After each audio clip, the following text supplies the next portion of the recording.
Ganito din ba ang problema ng Honda Click mo mga paps? Ayan. May maingay na tunog kang naririnig kapag iniikot mo yung gulong, o kaya kapag inaatras o inaabante mo yung gulong, yung motor mo is nakakarinig ka ng ganitong tunog. Ganyan din bang naririnig mong tunog mga paps? So, sa madaling salita, dito lang nanggagaling yung ingay. Kasi hindi naman umiikot yung pulley natin mga paps, 'di ba? Dito lang sa torque drive nanggagaling yung ingay. Ayan, kung papansin niyo, it's either sa torque drive o dito sa gearbox. So, aalamin natin kung dito ba sa torque drive nanggagaling 'yan. Ngayon natanggal na natin itong torque drive mga paps. Try natin iikot ulit kung may tunog pa bang ganon. Ayun, napaka-smooth. So, smooth na. Ibig sabihin dito nang gagaling sa torque drive. Ayun no. Ayun mga paps oh. Wala na. Ang smooth na, di ba? So, gamit itong white tool mga paps, tatanggalin natin yan. Ganyan na naging diskarte ko. Yan. Bilis lang mga paps. Wala pa kasi tayong impact drill mga paps, kaya ganun lang. Pinipigil-pigilan lang natin. Pero importante pag naluwagan mo naman na, mabilis na yan. Hindi ka na mahirapan. Ginagamit kong pampigil ito pala mga paps, sinasabit ko dyan. Tapos dinidiin ko lang dyan. Since naluwagan na natin kanina, tuloy-tuloy na yan. Oh, wait. Ayan. Bilis na. So, ganun lang. Yung iba pwede mong pigilan dito. Pero kasi pag sobrang higpit, sumasama iikot eh. Kaya talagang white lang gamit natin. So, ito madali lang naman tanggalin ito mga paps. Basta may proper tools ka lang. Ayan. Ang next natin, ang ginamit pala nating sukat dito mga paps is 22. Iba ang gagamitin natin na sakit dito. 19 lang ang gamit natin dyan. Ito, 19 lang yan. Ayan. So, ito, pigil lang naman tayo. Ang diskarte ko dito mga paps, pasalubong. Ayan.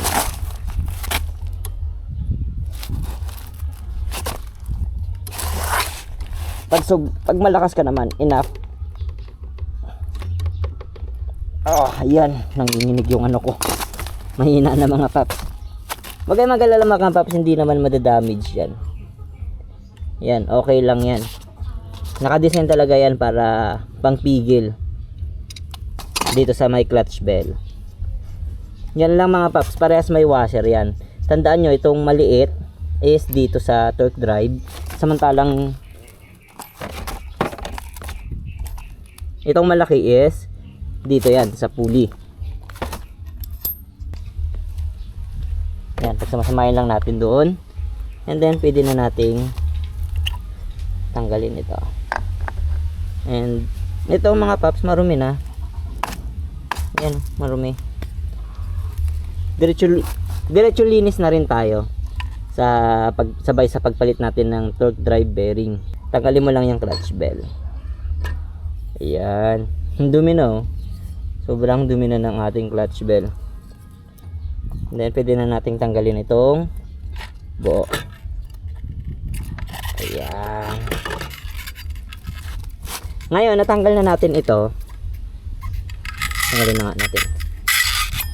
Ngayon natanggal na natin itong torque drive mga paps. Try natin iikot ulit kung may tunog pa bang ganon. Ayun oh, napaka smooth. So smooth na. Ibig sabihin dito nang gagaling sa torque drive. Malamang sa malamang mga paps, torque drive bearing yan. Ay ito mga paps oh, umaalog na. Kaya palitin na. So, pag nagpalit ka ng isa mga paps, kailangan dalawa yan, set yan binibili. Isa dito, yung medyo malaki, tapos ito isa dito sa maliit. Itong maliit, okay pa oh, goods pa. Pero syempre, palitin na parehas. Partner yan, papalitan na natin. So, kailangan nating baklasin itong clutch assembly. So, nakabili na pala tayo ng ipapalit natin. Itong C-Works ang ginamit natin na pyesa naman. Kasi ito, yung nakalang palit ko is galing sa kasa. Genuine naman from Honda. Ngayon magsi-Seaworks tayo. Try natin ito. Ang gamit nating tools ito mga paps, 39. I think 39 ito. Ito 39. Yan tayong pambaklas. Ang diskarte dito mga paps, ganyan. Tapos ipupukpok mo lang. Dito natin ipupuk mga paps. Yan, pagluluwagan natin. Ayan. Ayan, umiikot na. Ayan, umiikot na. Balik tayo dito. Sa pagtanggal to mga paps, huwag mong diretso na tanggalin ng ganyan. Kailangan meron kang naghahawak o kaya dalawang paa mo nakapigil, nakaganyan. Bago natin tuluyong tanggalin. Kasi may spring ito, ipupush niya yan. Ito mga paps. Yan. Ito, wag niyong tuluyang ano to mga paps kasi may spring ito. Hirap. Mahirap talaga pag isa lang eh. Yan. Ito, nararamdaman ko na.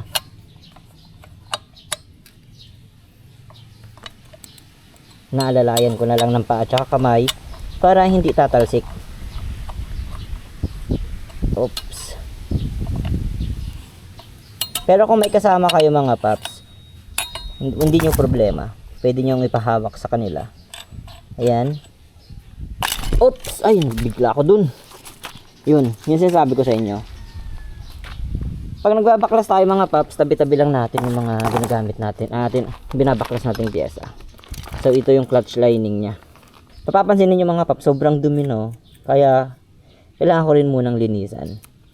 So, linis ito, brush lang, hugas, sabon, goods na. Tagal din, ilang buwan bago nabaklas ulit. Yan, nakadikit na yung ano. So, tanggalin natin mga paps para malinisan talaga natin. Pero ang pinaka main concern natin is yung bearing. Grabe ang dumi. So sa pagbabaklas nito mga paps, so kailangan din tinatanggal ito. Ito. Uy, ano na mga paps, tagal nang hindi nabaklas eh. Ano mo lang ito, ihilahin mo lang, ayan. So may pagtanggal nyo ito mga paps, yeah, wait lang. Yan. Wala na, dumi na rin pati grasa oh. Ayan. Tama lang, sakto lang ang baklas. May 3 pin yan. 1, 2, 3. So kasama yan sa lilinisan natin. Kailangan lang natin hugutin yan. Sa paghugot nitong pin, gagamit lang tayo nitong flies. Yan. So pag ginugot nyo yan, papakita ko sa inyo, hindi lang basta pin yan, may washer yan. Ayan o, tingnan nyo. Ito mga paps oh, may washer. Yan oh, yan. Wag ninyong iwawala yan washer. So linisan lang natin din ito lahat. Hugutin natin ito. Lagi lang. Wag niyo iwawala yung pin mga paps, importante yan. So nakaisa na tayo. 2 with pin yan, and then 3. Ayan, 3. Tapos pwede na nating tanggalin. Linisan din natin ito mga paps. Tapos tatanggalin na rin natin itong bearing. Sa pagtanggal ng bearing mga paps, hindi mo mapupukpok ito. Bawal pukpukin ito. Kahit manggaling dito, bawal. Huwag nyo pupukpukin mga paps. Dapat meron kang pantanggal talaga ng bearing. Meron naman tayong pang pull up ng bearing. Ito yung gamit natin na pang pull up nitong bearing. So ito yung uunahin natin na iangat. So ang paggamit lang nito mga paps, ayan o. Ilulusot mo lang yan dyan. Pwede namang ito mo lang ilusot mo dito. Medyo soft talaga siya, ayan. Medyo nabuka ko na to nung noon eh.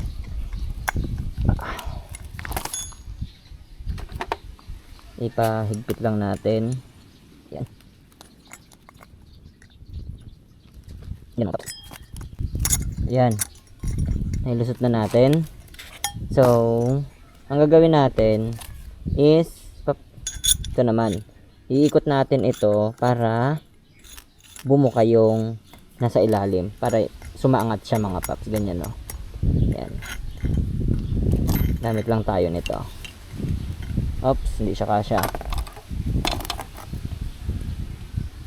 Gamit lang tayo nito. Yan. Ngayon hindi kayang pigilan ng kamay. Nagamit tayo ng open wrench 19 para pampigil. Kailangan nyo kasing iikot to mga paps para bumuka yung nasa ilalim at pumigil siya. Pwede na ba? Ayan, oh. Nabubuhat na niya mga paps. I-sure ko lang para talagang maganda yung ano niya. Buka niya dun. Hindi siya lulusot. So sa mga nagtataka, paano paano aangat? Meron pa tayong gagamitin na mamaya, tools. Yan, ayan. Okay na, mahigpit na. Ito gamitin natin since yung medyo maliit lang, yung medium lang. Ayan. So yan. Ito ba, sakto ba siya? Wait nga lang, tingnan natin. Ito na lang. Ito malaki. Yan. Kailangan natin ito. Ganyan. Tapos iikot natin ito. Yan ang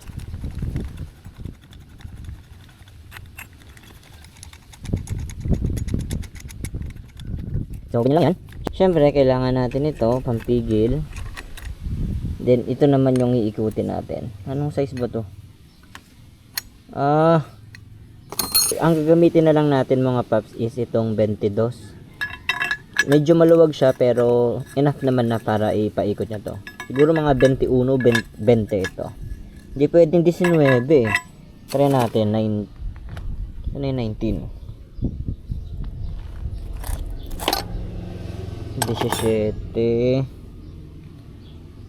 Hindi ko na rin alam kung saan ko nilapag yung 19. Ito pala 19. Ayaw mga paps, oh. 21 o siguro to kaya 20. Pero ito 20. Baka 21 kasi okay yung 22 eh. 21 to mga paps. Pero medyo maluwag. Pero kaya na to. Ito lang iikot natin, ihigpit natin to habang pinipigilan para iangat niya yung bearing. Yan. Yun, ay nakapasok na natin bearing. Ay nakapasok. Pwede natin, mana, ay nagdoon, ang hirap. Wala lang. Ay mana, pwede natin. Yun. Sige nga. Sige lang. Nahugas ang bearing. So, di ba? Nakakabot. So, wala lang nakas. May panghugas lang ako. Wala lang nakas. Hindi natin. Wala lang paano mabukas para hindi mabalik. Wala lang nakas. At nahugot na nga ang bearing. So, natanggalan natin yung isang bearing. Yung isa naman nang tatanggalin natin. Pero mapapansin ninyo, meron kayong makikitang circlip doon. Ayun, oh. Kung nakikita sa video, may circlip yan. Kailangan muna natin tanggalin yan.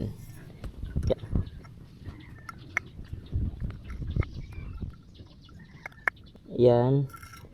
Madali lang naman. Ito. May circlip yan. Tatabi nyo rin yan. And then, gamit na lang tayo nitong 14 na sakit. Pampukpok lang natin. Pero wag basta-basta mga paps na ilalapag nyo ito dyan. Kasi pwedeng ma-damage ito eh. Ang gagawin natin, patong natin siya sa lata. Ayan. Tapos ang pakpukpok lang natin is ito rubber mallet. Ayun oh. Isang pukpok lang. Ayun.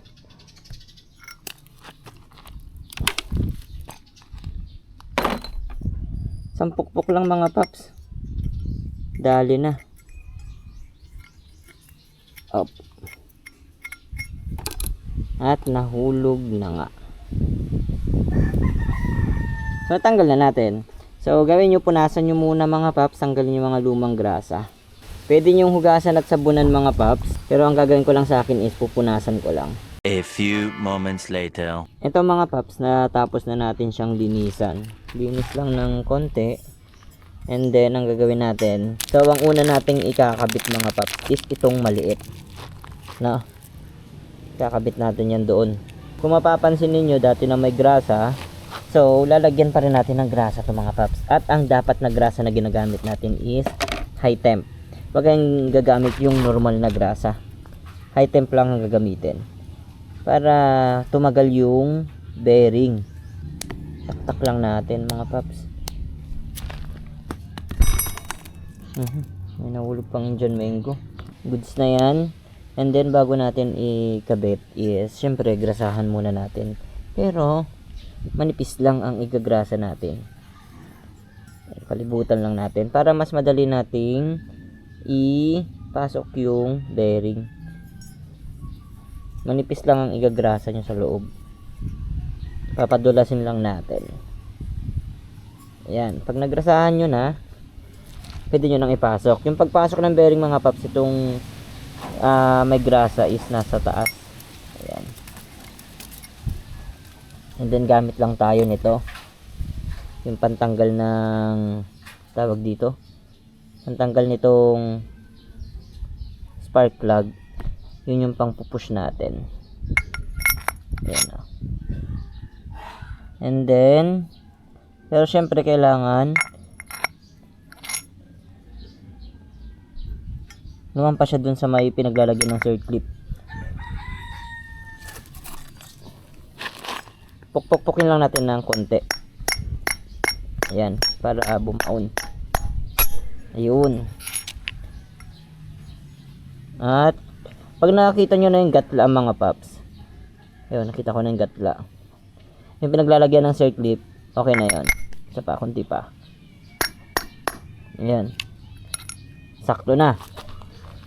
Ngayon, lalak natin yung circlip naman. Grasahan lang natin ng konti din. Huwag kayong gagamit ng grasang ordinary mga paps ha. Ang ginagamit na grasa talaga dito sa panggilid is high temp. Of course, kailangan din natin gumamit ng circlip remover para mailagay din natin siya.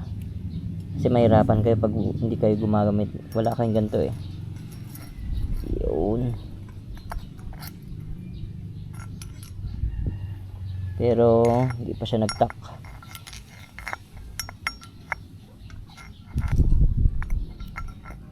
Ayun. Pag narinig nyo yun, ibig sabihin nag-lock na siya mga paps. Safe na yung bearing. Kailangan marinig nyo yung tak eh para nag-lock siya. And then ito na mga paps, yung malaking bearing. So grasahan ulit natin. Kung pwede nga tanggalin natin itong ano, yung mga naunang grasa nya. Kasi itong mga naunang grasa is ordinary, hindi to high temp. Yan, pag nagrasahan nyo na, grasahan nyo na rin tong gilid, pero manipis lang para mabilis nyong maidikit, maikabit ito. Ayan. So yung pagkabit nitong bearing na malaki is itong ano, tatak is nasa nakaibabaw. Yan. Ang gagamitin natin pampukpok is rubber mallet mga paps. Huwag gamit ng martilyo ha. Yan, dahan-dahan lang. Yun.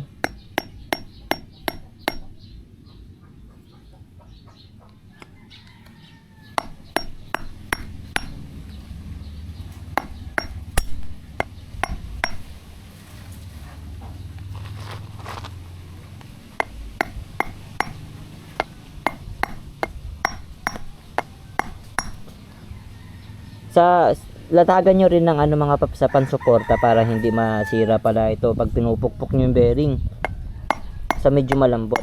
Madali lang naman ito ano eh,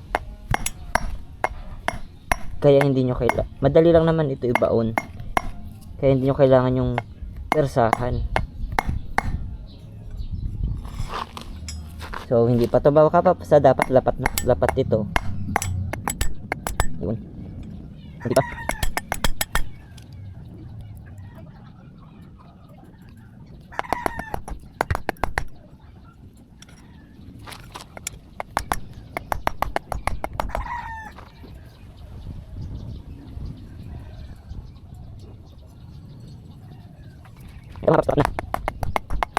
Ngayon mga paps, dapat na.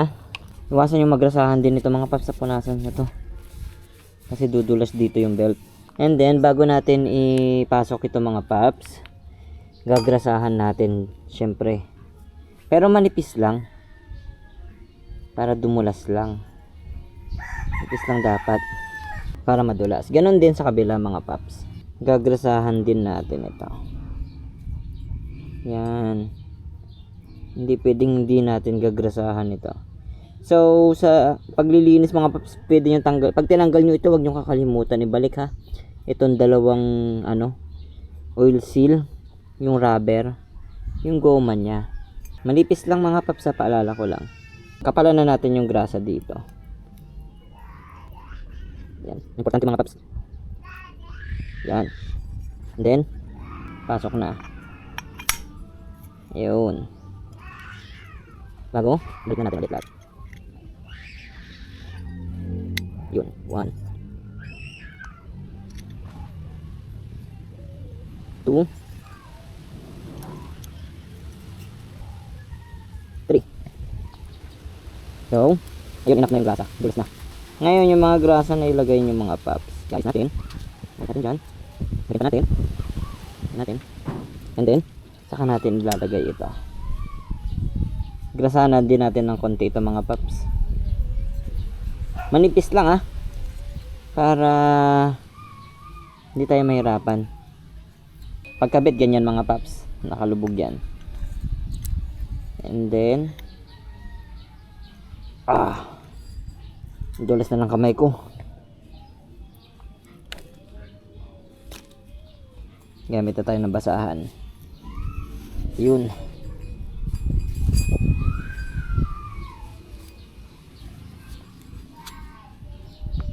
Kailangan sagad to mga paps. Yun. Ibaon natin yan. Ayun sagad yung maigi. Ayan mga paps. And then tapos na. Nakapagpalit na tayo ng bearing. Punasan na lang natin. Bago natin totally na buuhin yung clutch assembly natin is torque drive natin is magpalit na tayo ng clutch lining. Ito, binili tayo. Shower. A few moments later. Bubuuhin natin. Next move is ito na. Kilit lang natin yung clutch bell. Ayun na. So yan, lapat mo lang yan dyan.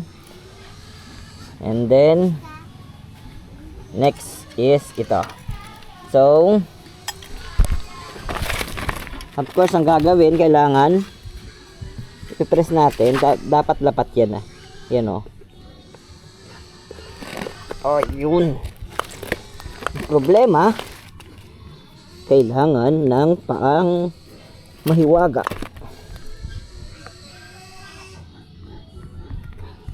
Nako, pinrest ko na mga paps. Di ko alam kung saan ko nilapag yung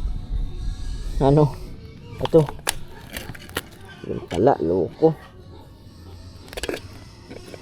Yeah, ayun. Kamay muna para hindi siya malos thread pag pinilit nyo agad mamaya hindi lapat tapos pinilit nyo malulos thread. Yun. So hindi natin 39. Yun mga paps. Yun, tapos na, diba? Successful. Higpit na lang natin. Yung paghigpit natin kanina mga paps, yung paghigpit natin ngayon mga paps, ganun kung paano natin kanina tinanggal, ganun lang din natin hihigpit. Di ba tinaktak natin kanina? Taktak natin ganito. Ngayon, pabaligtad. Oops, dito naman sa kabila, sa kaliwa naman. Yan. Yan. Yan, taktak mo lang. See? Tapos na mga paps. Now mga paps, the moment of truth. Salpak natin siya. The moment of truth. Mamaya ko nagrasahan. Pero syempre, yan.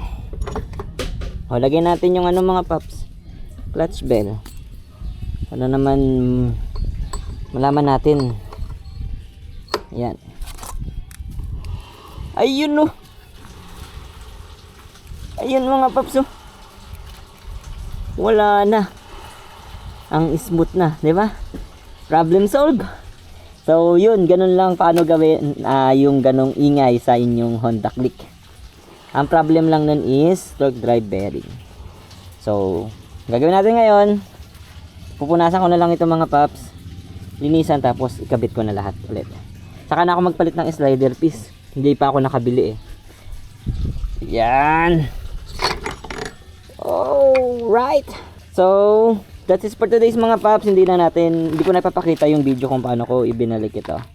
So, madali lang naman.